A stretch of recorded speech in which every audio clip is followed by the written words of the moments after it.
Boa noite, pessoal. Acho que já estamos ao vivo. Vamos aguardar o pessoal entrar aí.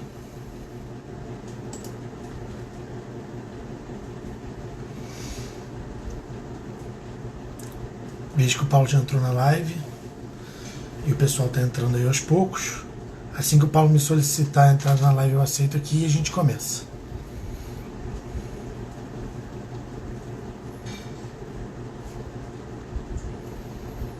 Vamos aguardar o Paulo entrar aí. Bom, enquanto não chega a solicitação, vou falar um pouco sobre a iniciativa Rio Mais. A gente é um laboratório apartidário, sem fins lucrativos, né? Opa, vou aproveitar que o Paulo solicitou aqui, vou aceitar a entrada dele e aí continuo falando.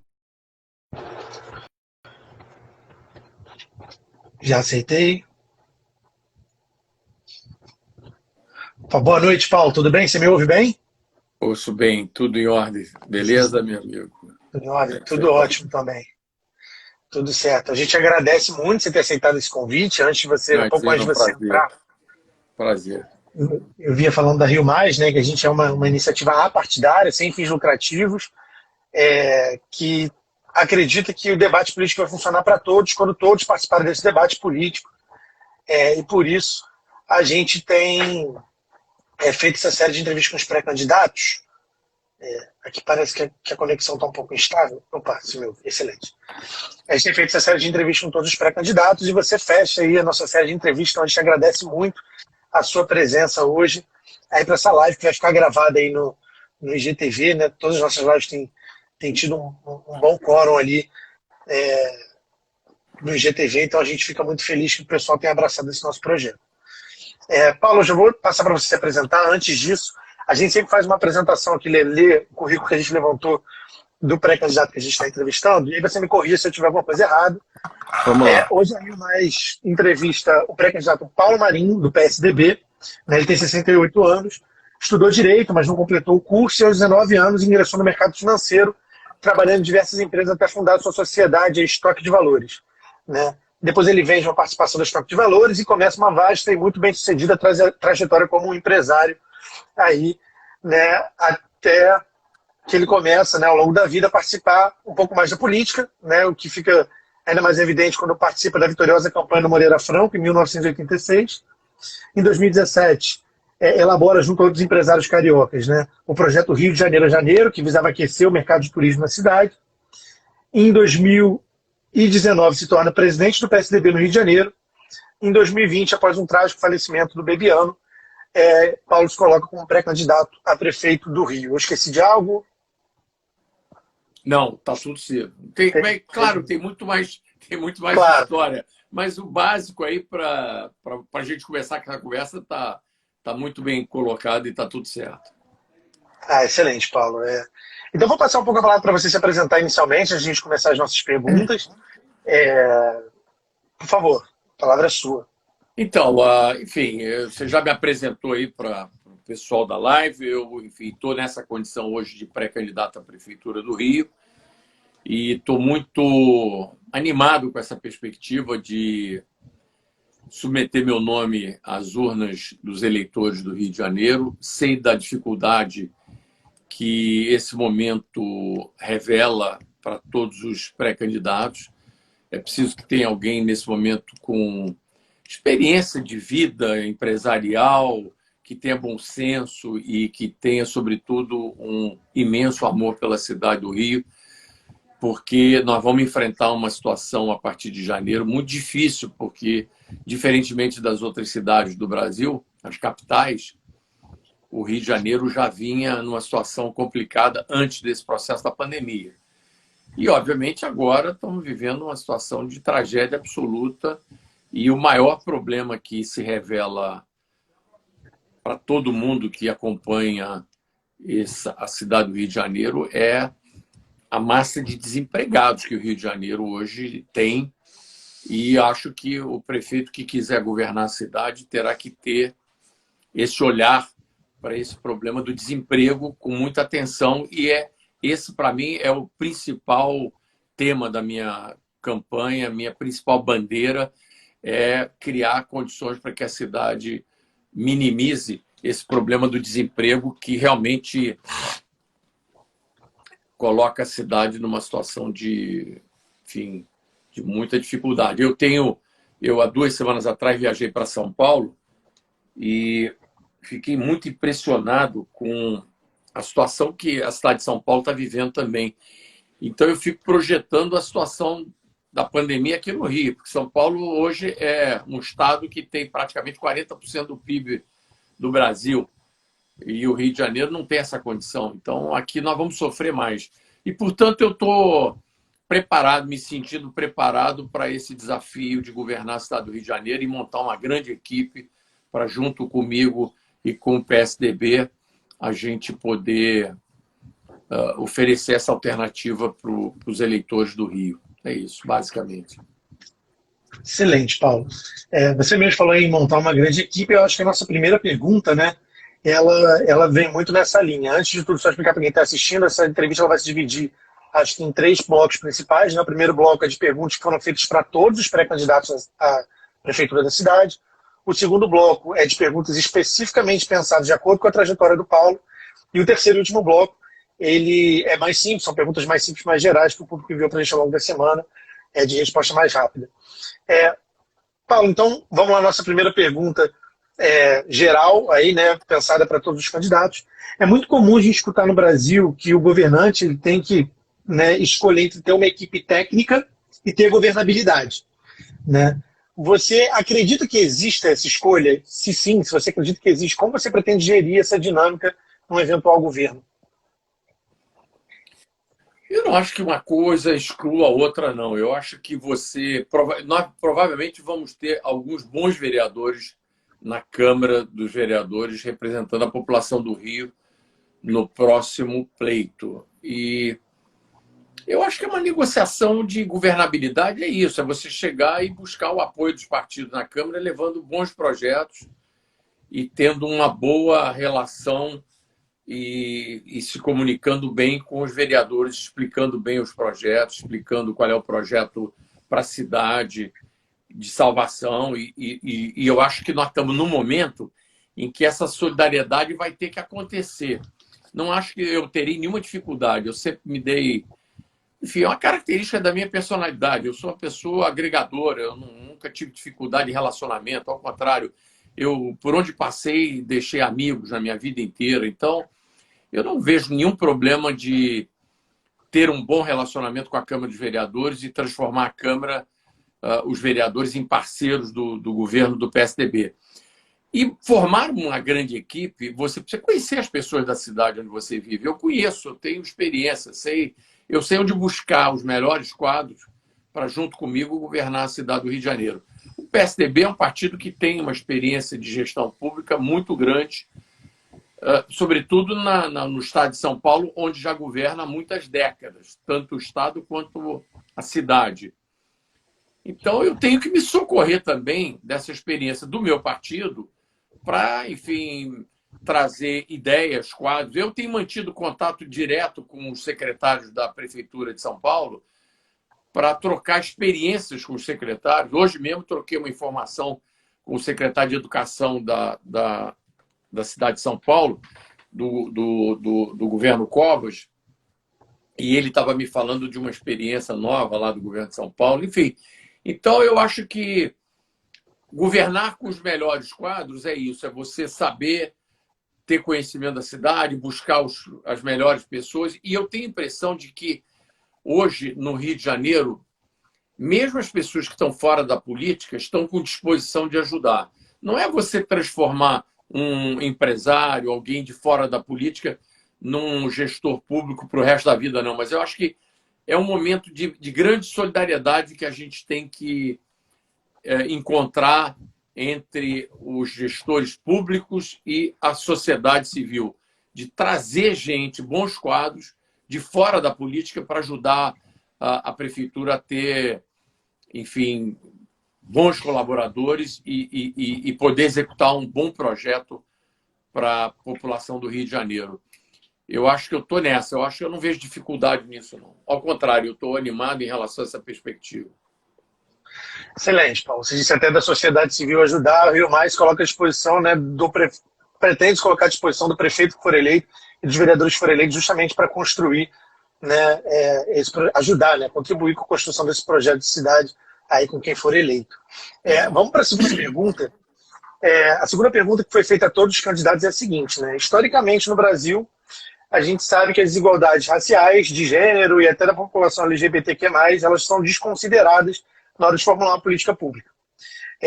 Isso, na nossa visão, acaba atrapalhando com que essa política pública chegue de fato para todos, atinja todos, né? Como você enxerga essas desigualdades enquanto pré-candidato à prefeitura? Você pretende ter algum plano para lidar com elas no seu eventual governo? Olha, você sabe que essa questão desse olhar para essa comunidade LGBT é uma coisa que talvez na minha geração tenha tido lá atrás uma distorção desse olhar. Eu quero te contar uma história seguinte. Eu tenho uma filha mais jovem, minha filha tem 20 anos de idade. E realmente, quando eu converso com ela sobre essas questões das diferenças de comunidades e tal, essa coisa esses grupos que são minorias, né, que em outras épocas tinham essa discriminação, graças a Deus, a geração que está vindo aí está muito melhor do que a geração da minha idade, por exemplo. A minha filha, o olhar dela para isso é com uma naturalidade, assim como se eu estivesse falando uma coisa assim, se fosse uma conversa assim de marciano para ela, entendeu? Colocar uma questão a respeito dessa... como tratar uma pessoa de forma diferente ou proteger uma minoria que precisa de proteção, entendeu?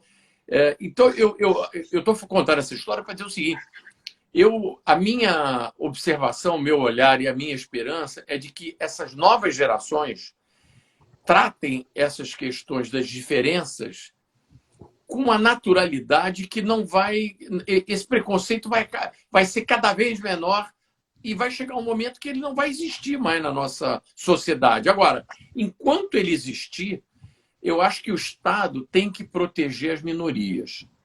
Entendeu? Eu acho que a função do Estado também passa por aí, de você olhar para que determinado grupo de pessoas que fazem parte da sociedade e que sofrem discriminação, um olhar assim menos respeitoso, eu acho que o Estado tem obrigação de acolher e fazer políticas para transformar essas minorias, acolher essas minorias dentro do ambiente da sociedade, sem que essas pessoas, inclusive, se sintam como minorias.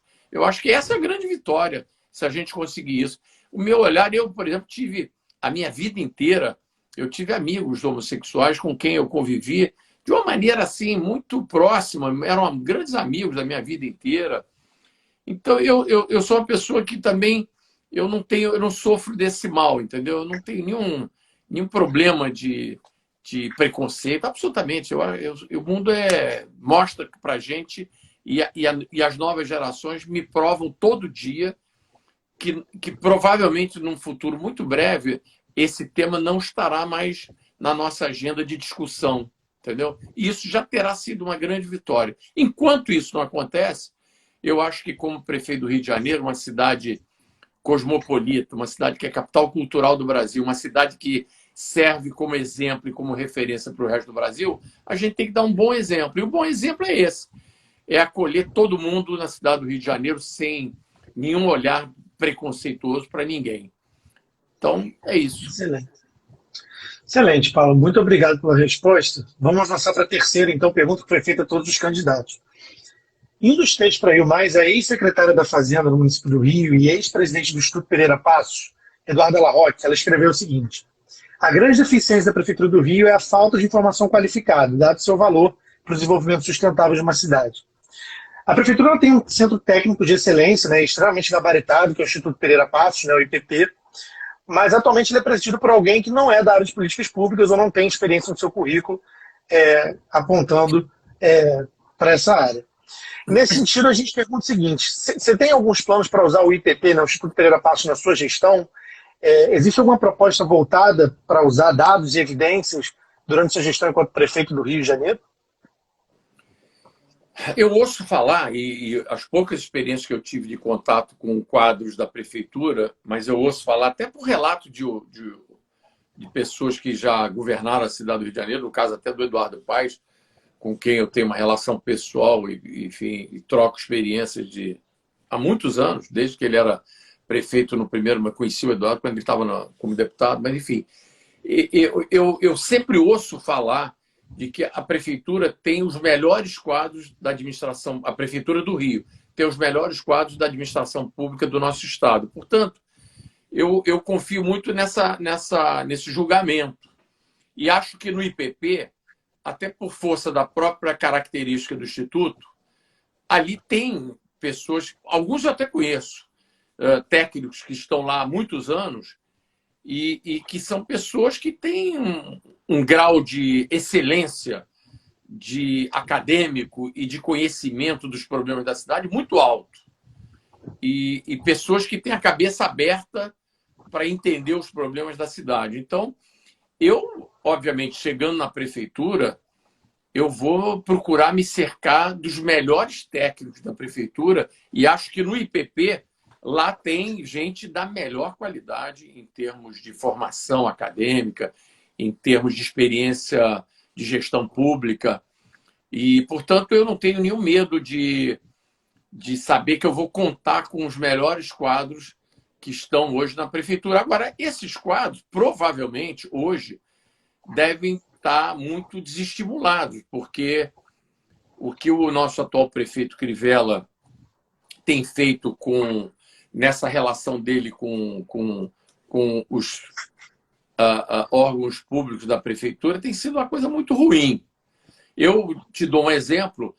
Tinha um vereador de mandato do PSDB que saiu do partido, felizmente, fiquei muito feliz, aliás, logo quando eu entrei no partido há um ano atrás, a primeira coisa que ele fez foi se aboletar lá no governo do Crivella e eles fizeram um consórcio de 7 vereadores para assumir uma secretaria. Para mim, aliás, foi uma situação inédita. Eu nunca vi uma secretaria ser administrada por 7 vereadores que se revezavam na gestão da secretaria. Isso é voz corrente na Câmara dos Vereadores e na própria prefeitura. E eram vereadores sem muita experiência nessa área de eventos e ficaram com a gestão de toda essa área de eventos. Então, é o seguinte, quer dizer, quando você começa a administrar dessa maneira, provavelmente os bons quadros da prefeitura ficam desestimulados, entendeu? É natural que seja assim. Então, eu acho que nós temos que buscar valorizar os da prefeitura e tentar fazer com que a gente governe com aquilo que tem, com as pessoas, com os melhores quadros da prefeitura. É isso. Perfeito, Paulo. Muito obrigado. Eu vou avançar então agora para as perguntas especificamente pensadas considerando sua trajetória, né, que eu li no iniciozinho da live. Bom, como eu disse, o senhor participou, né, do plano Rio de Janeiro a Janeiro, né, que tinha como objetivo estruturar e aquecer a agenda de turismo na cidade do Rio. O programa acabou sendo descontinuado e depois voltou como lei estadual, né, mas com algumas modificações. Só que, enfim, a realidade é que a cultura ainda é um importantíssimo vetor aí de crescimento econômico da cidade do Rio. E dentro desse vetor, né, é muito comum a gente ver nos eventos culturais da cidade ter presença de ambulantes, né, que raramente recebem algum apoio, né, da prefeitura. E também diante do cenário que a gente vive de crise sanitária, crise econômica, é natural imaginar que a informalidade deve aumentar, né, a quantidade de eventos diminuir e, enfim, isso pode trazer alguns conflitos aí para o administrador da cidade do Rio. A pergunta é a seguinte: qual política voltada para esses trabalhadores informais pode ser implementada? O senhor, quanto prefeito, pretende retomar esse programa Rio de Janeiro a Janeiro de alguma outra forma? Deixa eu te contar como é que esse projeto do Rio de Janeiro a Janeiro nasceu. A ideia era a gente fazer um calendário. Primeiro é o seguinte: quando o Crivella ganhou a eleição, Crivella não era o meu candidato, obviamente, para a eleição do Rio de Janeiro. Eu apoiei, trabalhei e ajudei o Osório, que era o candidato do PSDB. E era um mega quadro, um jeito que saiu da política agora, recentemente, e deixou saudades, porque ele foi um secretário atuante, a vida dele inteira ele se fez na iniciativa privada e tomou gosto pela política, mas infelizmente ele abandonou a política, continua filiado ao PSDB, mas não está mais com disposição de, enfim, atuar na política partidária, enfim. Então, ele se afastou. Mas ele era o meu candidato. Quando ele perdeu a eleição e o Crivella ganhou, o Carioca foi para o Crivella naquela tese do vamos votar no menos pior. E é assim que o Carioca tem votado. Quer dizer, o eleitor do Rio de Janeiro se acostumou a votar no menos pior. E agora, de novo, elegeu o Crivella com essa tese do menos pior. E aí nós nos juntamos um grupo de pessoas que amam o Rio, que tem amor pela cidade e que tem experiência de vida, experiência empresarial. Bom, vamos oferecer uma alternativa de proposta para o Crivella. Vamos lá nos apresentar e dizer para o cara, olha, vamos ajudar o prefeito a governar a cidade. O Roberto Medina, que é meu amigo, nós fomos sócios. Eu fui, junto com o Roberto, nós resgatamos o Rock in Rio.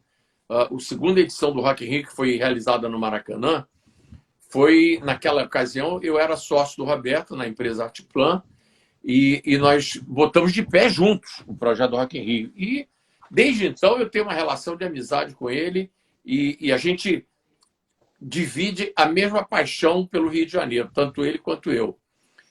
E ele me disse, vamos montar um calendário, e aí trouxemos o Ricardo Amaral, tinha pensado neste calendário, o empresário Ricardo Amaral.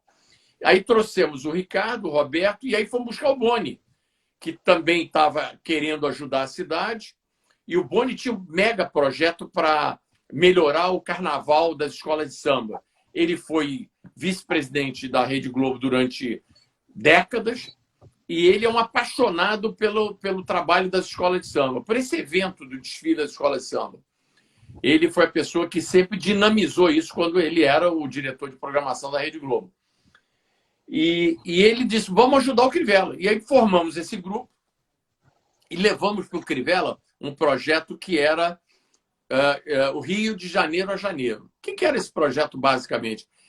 É você construir um calendário de eventos fixos, grandes eventos, um por mês, pelo menos, e ir agregando outros menores em várias áreas da cidade, democratizar a cidade em termos de evento. Não era só uma coisa concentrada na Zona Sul, na Barra, na Zona Oeste, não. Era uma coisa espalhada pela cidade inteira e aproveitando as vocações da cidade, e apresentamos esse projeto para o Crivella. O Crivella estava recém-chegado na prefeitura, aceitou de bom grado a nossa ajuda, todos nós estávamos ali pro bono, ninguém estava remunerado para nada, ninguém queria cargo na prefeitura, ninguém queria absolutamente nada, nós só queríamos ajudar. E o Crivella dizendo, olha, não tem dinheiro na prefeitura para fomentar esse projeto de ser aquele angel money, aquele dinheiro, o primeiro dinheiro que o promotor de evento tem, uma parcela pequena, só para o sujeito começar a dar partida. E aí fizemos esse projeto. O Roberto fez uma carta aberta ao presidente Temer, que na época era o presidente da República. Bancamos tudo isso, nós mesmos, fizemos esse projeto. Depois fomos ao Temer. O Moreira Franco era o ministro, um dos principais ministros do Temer. E aí a gente acabou, enfim, tentando melhorar essa relação com o governo federal e com o próprio Crivella. Oferecemos a eles várias alternativas. E o fato é que isso foi tudo perdido porque o Crivella não entendeu o alcance da proposta. E mais do que isso, nós fizemos o lançamento do calendário de janeiro a janeiro, foi feito no início do evento do Rock in Rio, com um mega evento, com presença de todos os ministros do governo Temer e tal. Enfim, nós botamos a bola na marca do pênalti. Essa foi a imagem que eu poderia te colocar. Para ele chutar, mas ele chutou essa bola para fora, entendeu? E aí houve um desânimo dessas pessoas em ajudar a prefeitura e essa coisa se perdeu. Então, o que a gente tem hoje é um desejo de transformar essa iniciativa que a gente tentou implementar no governo do Crivella, trazer isso de volta, porque é fundamental para essa área de promoção de eventos, que é uma área cultural e uma área econômica importante da cidade, a gente ter uma prefeitura com olhar de apoio aos empreendedores, aos promotores de evento. E acho também o seguinte, que além do calendário, além de ter essa estrutura administrativa montada para servir a esse segmento, que vai sofrer muito, porque, obviamente, hoje não dá para você pensar em fazer eventos no Rio de Janeiro que tenha qualquer tipo de aglomeração, porque nós ainda estamos vivendo esse problema da pandemia. Hoje, por acaso, de manhã, eu tive uma conversa com o governador Dória e ele me disse, numa conversa de manhã, que o Instituto Butantan provavelmente terá em novembro a vacina, já começará a vacinação no Brasil da vacina a chinesa, que tem aquele laboratório Sinovac, e trazendo para São Paulo. E o Butantan já vai oferecer uma quantidade de vacinas para serem dadas tanto para a população de São Paulo como fora de São Paulo. Então, nós já temos aí uma perspectiva de cura da doença com essas vacinas, que novembro é daqui a pouquinho, nós estamos há poucos meses. Então, eu espero que com a vacina já sendo aplicada em massa no Brasil, que a partir do ano que vem, em janeiro, a gente já não precise mais viver esse problema da pandemia, esse pesadelo da pandemia, e que a gente volte a ter grandes eventos no Rio de Janeiro, como sempre tivemos, inclusive o próprio Carnaval, que vai acontecer em fevereiro, não sei se esse ano é fevereiro ou março, mas, enfim, eu acho que com a vacina já à disposição da população, nós vamos ter uma perspectiva diferente. É isso. Excelente, Paulo. Muito obrigado. Eu vou prosseguir, então. A gente costuma... Agora, a última pergunta, né, especificamente feita para você. Essa pergunta ela foi, na verdade, pensada num texto da Rio Mais, né, que foi escrito pela Maria Joaquim e pela Renata Ávila, né, que menciona uma pesquisa do Fórum Brasileiro de Segurança Pública e do Instituto Datafolha de 2019, né, que aponta, primeiro, que 27,4% das mulheres brasileiras, 27,4% das mulheres brasileiras com mais de 16 anos sofreram algum tipo de violência nos últimos 12 meses, né, e que mais da metade dessas vítimas não denunciaram o agressor. No caso da cidade do Rio de Janeiro, especificamente, 115 mulheres foram assassinadas nesse mesmo tempo, né? E se a gente considerar também os números de tentativa de feminicídio, esse número bate 220 crimes. No próprio texto são sugeridos 3 caminhos, né, para lidar com a violência de gênero, que é o fortalecimento das medidas de proteção, o empoderamento econômico feminino e as mudanças das normas sociais para a maior igualdade de gênero. Embora a gente não tenha propriamente esse lugar de fala, né, a gente pode debater, o senhor pode, enquanto candidato a prefeito, adotar medidas que possam combater essa violência contra a mulher de alguma forma. O senhor tem alguma proposta nesse sentido? Já pensou em algo sobre o assunto? Eu acho que isso aí é uma tarefa dos governos, né? Não é uma tarefa da prefeitura. Até a prefeitura é a que tem menos ferramentas para proteger as mulheres que sofrem dessa violência cotidianamente, mas eu acho que a gente precisa encontrar uma maneira de, junto com o governo do Estado e com o próprio governo federal, que já tem, enfim, medidas à disposição, melhorar esse aparato que a gente precisa colocar à disposição das mulheres para poder, enfim, evitarem esse sofrimento dessas violências que acontecem cotidianamente. Agora mesmo, nessa pandemia, eu tenho uma amiga minha que é desembargadora aqui no Tribunal de Justiça, e outro dia ela comentando comigo numa conversa de 2 amigos, ela me disse que ela outro dia fez parte do plantão do Tribunal de Justiça e ela ficou muito chocada nesse período da pandemia que 90% dos casos que chegaram para ela no plantão do fim de semana eram casos de violência contra a mulher doméstica, violência doméstica, justamente por conta desse estresse que alguns casais viveram nesse período. Eu acho isso lamentável, eu acho isso triste, são números assustadores, esses números que são apresentados todo dia aí dessa coisa da violência da mulher.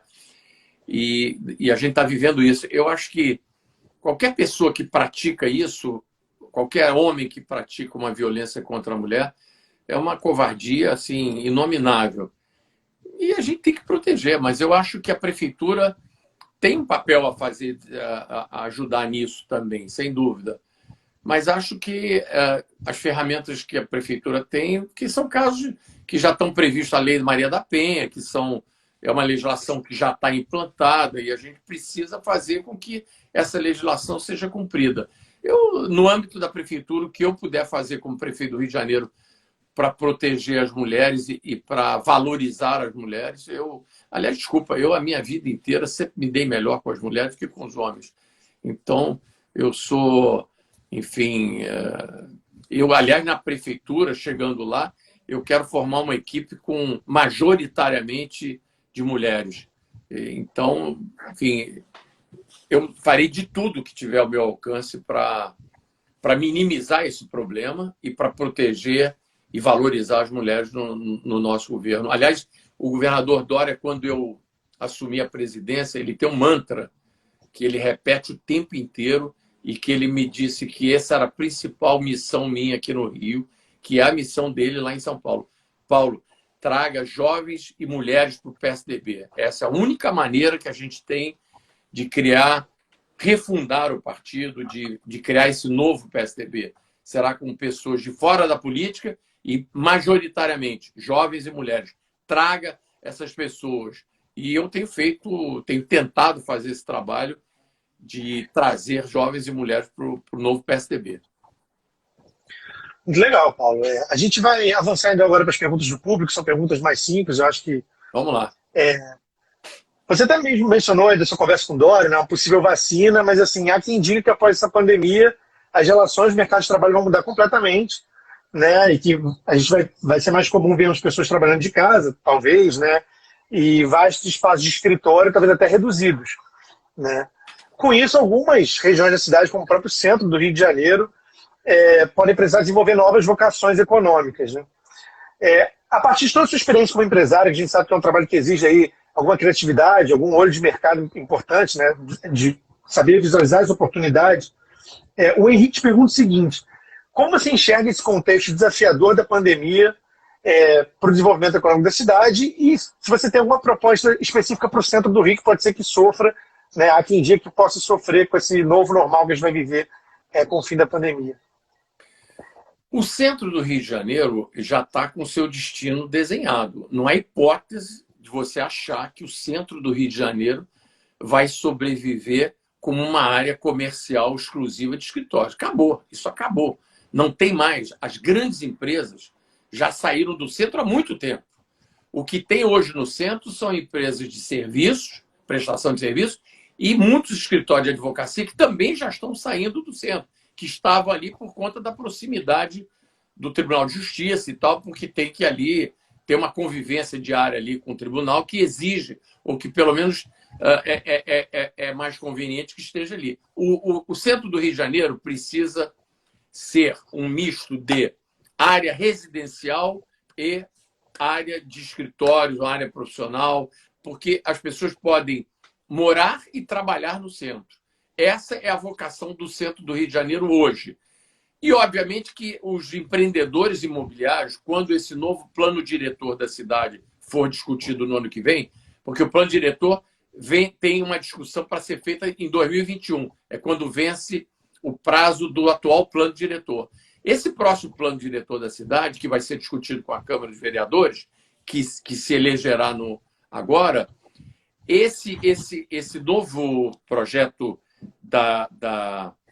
do plano diretor tem que contemplar exatamente isso, de transformar algumas regiões da cidade, mudar a destinação de uso de algumas regiões. E o centro, qualquer pessoa que tiver o mínimo de bom senso, já pode... Eu outro dia fui visitar agora mesmo eu fui visitar um escritório no centro da cidade e está tudo fechado. A população de moradores de rua aumentou barbaramente no centro da cidade.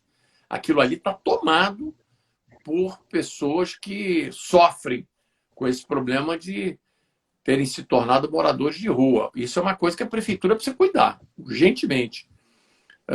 Tem que ter um olhar social muito cuidadoso para acolher essa população de rua que hoje está majoritariamente vivendo ali no centro da cidade. Então, eu acho que o centro da cidade já tem hoje uma infraestrutura de transporte, tem uma infraestrutura de entretenimento, tem vários museus, tem áreas de lazer, a própria área ali do Porto Maravilha já tem ali a roda gigante, o aquário, tem aquela área ali do terminal de passageiros do Touring, que também tem vários escritórios ali. Aquilo ali é uma região que os dois museus, o Museu da Manhã, o Museu do Mar, então, ali é uma região que já está vocacionada para essa área do entretenimento. Aquilo ali não tem como, tem que investir naquilo ali. E acho que a gente pode tranquilamente começar a pensar nessa possibilidade de transformar o centro da cidade numa região onde as pessoas vão poder morar e trabalhar ao mesmo tempo. Até, imagina, isso é um privilégio, a pessoa morar num quarteirão e trabalhar no quarteirão seguinte, poder ir a pé para o seu trabalho e tal. Eu acho que precisa ser repensado, precisa ser trazer os grandes investidores imobiliários, e já tem esse tipo de investidor. Ali na Rua do Passeio, onde tem a sede do PSDB, já tem ali naquela região vários empreendimentos residenciais de pequenas, de 30, 40 metros quadrados, desses apartamentos menores que vão poder, um casal jovem já tem condição de comprar através dos financiamentos que hoje os bancos oferecem para o mercado imobiliário. Então, eu acho que é essa a vocação do centro da cidade. Isso está claro, não tem como, isso não terá volta. Quem tiver a responsabilidade de governar a cidade do Rio de Janeiro tem que abrir essa discussão no primeiro dia do seu mandato. Muito bom, Paulo. Obrigado. Vou prosseguir então para a segunda pergunta enviada pelo público, né? Falar sobre educação, foi um tema quase presente em todas as nossas entrevistas com os pré-candidatos. E a gente recebeu mais uma pergunta nesse sentido, né? A gente sabe que, recentemente, a gente presenciou no Congresso a aprovação do Fundeb, que é uma importante fonte de renda para a educação básica no país, e que o Rio tem a maior rede pública municipal de ensino do país, né? Só que ela ainda convive com muitos problemas. E, nesse aspecto, a Sandra perguntou o seguinte: você tem alguma proposta para valorização, inclusive financeira, dos professores da rede básica? Isso é um problema crônico, né, da educação brasileira, não é só do Rio de Janeiro. No Brasil inteiro, enfim. Eu diria o seguinte: nós vamos ter que primeiro entender qual é o tamanho do buraco que a prefeitura tem hoje, já com o déficit que ela acumula, e também em relação à questão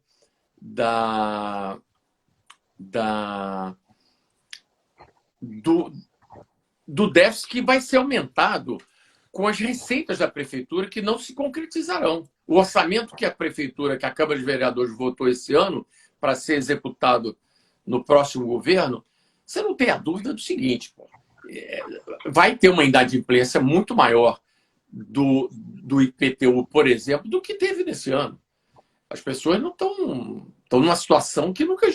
que é a maior crise econômica de toda a história do Brasil. Então, você não vai querer achar que nós vamos ter a mesma nível de prestação de pagamento do IPTU. Esse recolhimento do imposto do IPTU vai sofrer um problema de inadimplência. Inadimplência é essa que a prefeitura vai ter que ter uma compreensão, porque você também não vai poder executar uma dívida de IPTU devida, não paga, no primeiro ano para tomar um imóvel de uma pessoa que deixou de pagar o imposto de IPTU. Isso terá que ser repactuado.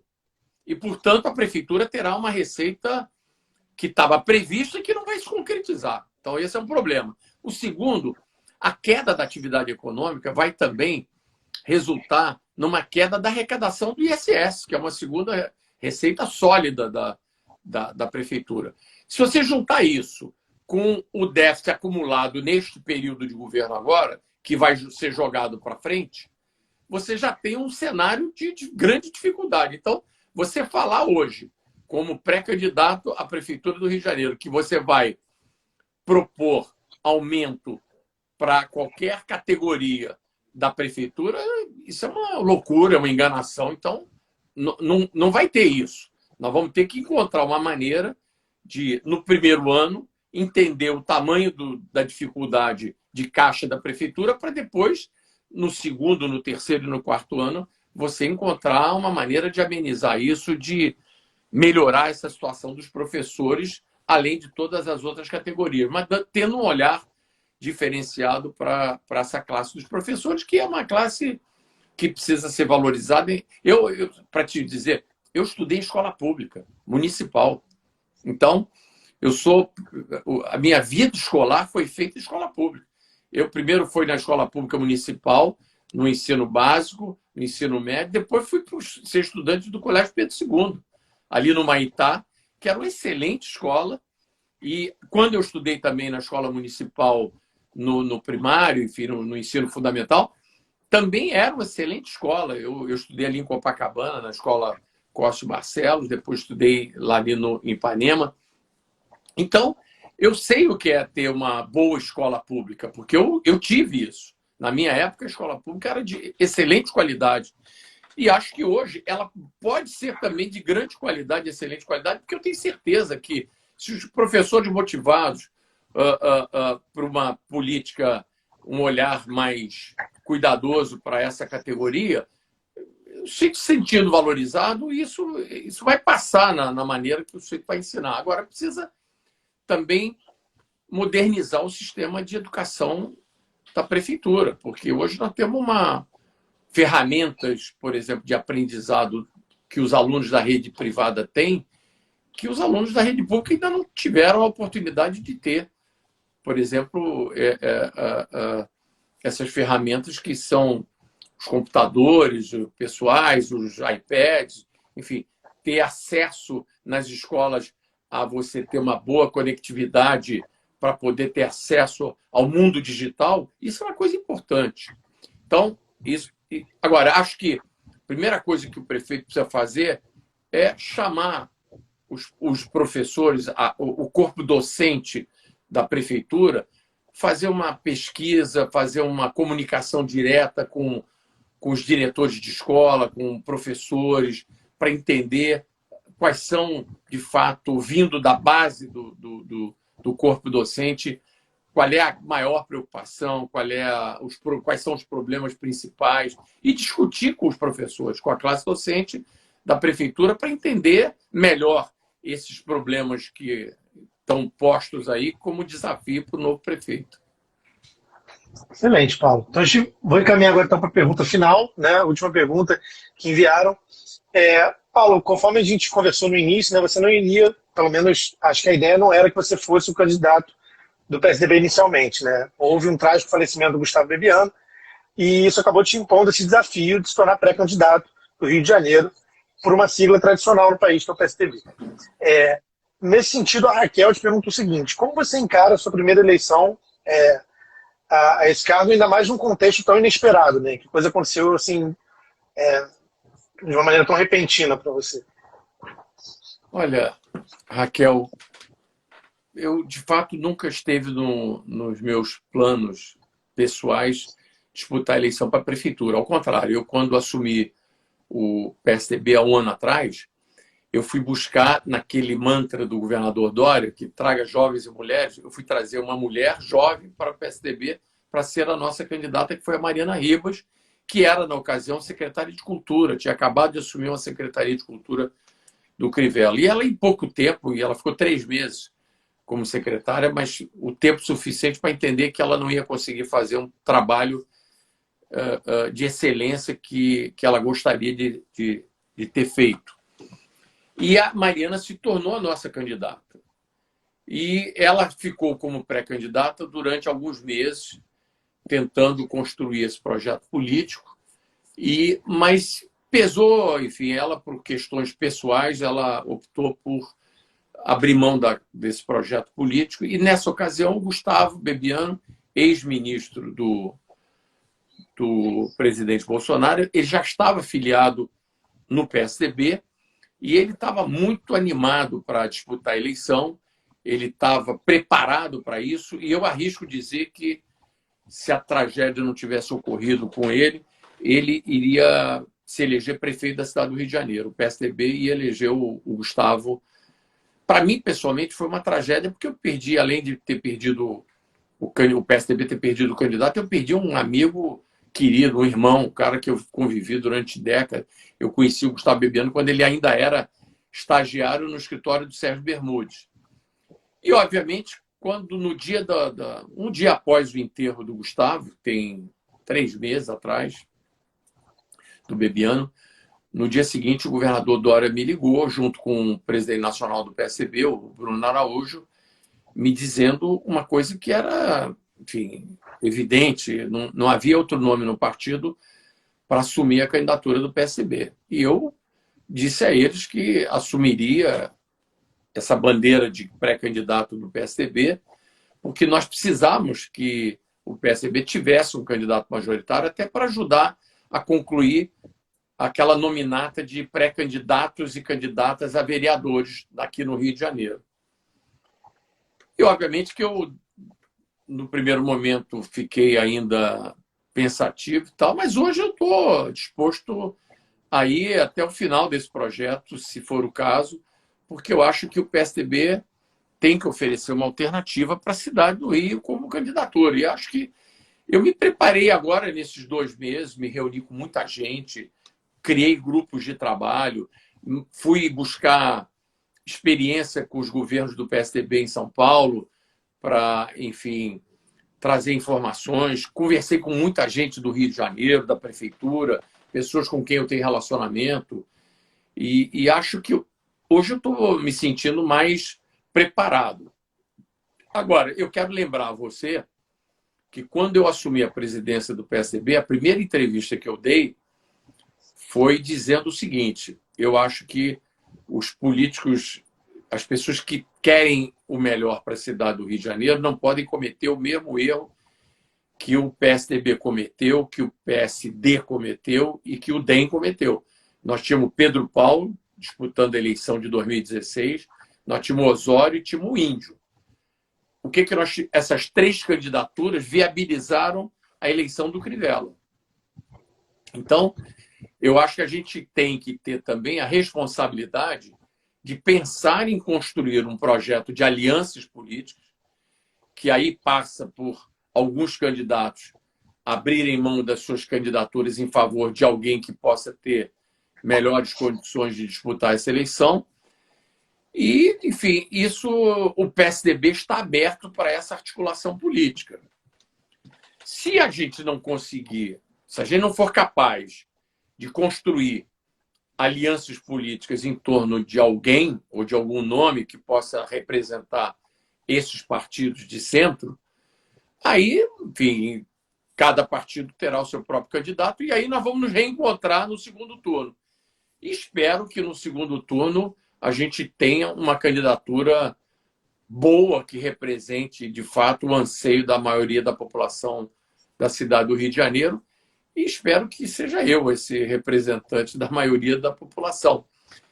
Enfim, tomara que tudo aconteça dessa maneira, mas entendo que, além do meu desejo de oferecer à população, o PSDB, uma candidatura, eu acho que o PSDB tem essa responsabilidade também de costurar uma aliança em torno de uma candidatura que seja vitoriosa e que traga de novo paz e prosperidade para aqueles que vivem aqui no Rio de Janeiro, porque nós estamos vivendo num ambiente de absoluto transtorno e de decadência total do Rio de Janeiro, do ponto de vista econômico.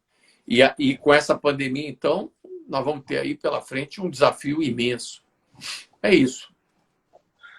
Excelente, Paulo. Da nossa parte era isso. A gente aproveita e pede para quem não está acompanhando que siga a Iniciativa Rio Mais. A gente é um laboratório apartidário, sem fins lucrativos.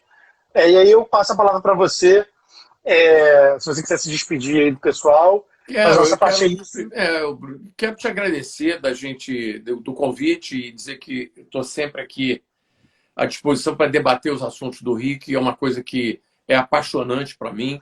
como vivi, nasci aqui, vivi aqui, meus filhos estão aqui, minha neta, que acabou de nascer, também está aqui. Então, eu tenho compromisso com essa cidade, eu tenho compromisso com o futuro do Rio de Janeiro e eu quero fazer a boa política. Eu quero reunir o que tiver de melhor, esteja ele onde estiver, seja qual partido estiver. Eu, na hora de formar o governo, o futuro governo do PSDB, eu não vou perguntar a ninguém em quem votou. Eu quero contar realmente com os melhores quadros, porque, de novo, nós vamos ter assim, um desafio imenso para enfrentar a partir de janeiro do ano que vem. Agradeço o convite e fico aqui deixando o meu abraço para aqueles que estão nos acompanhando aqui e pedir também àqueles que estão ligados nessa nova proposta do novo PSDB que queiram vir fazer uma militância política eleitoral, porque eu, de novo, estou convencido de que nós não vamos mudar as coisas na nossa cidade, no nosso estado e no nosso país se não for através da política dos partidos. Nós não vamos... Esse negócio de ficar batendo panela na janela, isso ajuda, mas não resolve. Você fazer um trabalho através de uma ONG também ajuda, mas não resolve. O que resolve é você ter o poder da caneta, de poder mudar as coisas sendo o governo, com a responsabilidade de governar. É aí que a gente começa a mudar a nossa realidade. E, para isso, a gente precisa estar nos partidos políticos, vendendo e combatendo aquilo que está de errado e vendendo para que as pessoas venham para a perspectiva de trazer as pessoas para os partidos políticos, para militarem dentro dos partidos políticos, para mudar essa realidade. Então, aqueles que querem vir experimentar essa experiência do novo PSDB, o partido hoje está aberto para todo mundo que quiser participar da vida política da nossa cidade através do novo PSDB. Então, deixo aqui o convite, e esse convite especial para os jovens e para as mulheres. Venham para o PSDB. Esse é o nosso grande projeto de partido, é construir esse partido com os jovens e com as mulheres. Bom, obrigado, Paulo. Então a gente agradece mais uma vez. Eu vou encerrar a live aqui. Muito obrigado pela presença. Valeu. Foi um prazer. Obrigado, amigo. Tchau. Tchau, tchau.